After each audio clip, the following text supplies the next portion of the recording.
listening to Andreas Does Art. There's always this conflict to create and to keep creating and to keep pushing myself.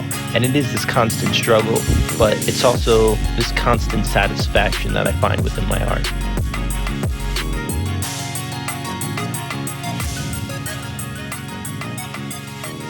I think everyone faces problems. We all face struggles. So what are some of the never-ending struggles that artists face? For me, there's always this conflict to create and to keep creating and to keep pushing myself. And it becomes a conflict because it never ends. It's this consistent force in my life and in my mind where I feel this not only desire but this craving to create, and the level of my creations feel like they need to outdo the next, or else it doesn't feel like art. To me, it doesn't feel like art if I haven't pushed myself from a previous piece and creation. It feels like it becomes stagnant, and that becomes this constant struggle where I always feel like I'm progressing, but I never feel like my work is good enough. I always feel like there's more and more I can do, and that's the beauty of being an artist. It is never ending. There's always something new you can learn, something different you can try.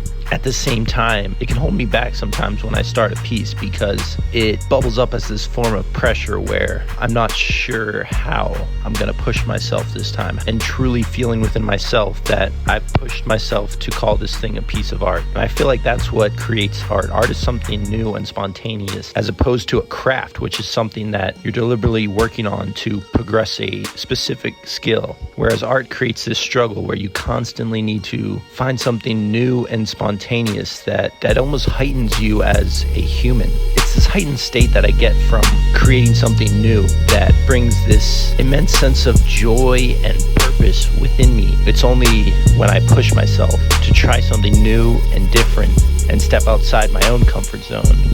That's what makes my art feel like my art. And it is this constant struggle, but it's also this constant satisfaction that I find within my art. Thanks again for tuning in to another episode of Andreas Does Art. And if you got anything out of this episode, I'd really appreciate it if you shared it with one of your friends. Till next time, we out. Thanks for listening. Share this with your friends if you liked it. And don't forget to be cool. Peace out.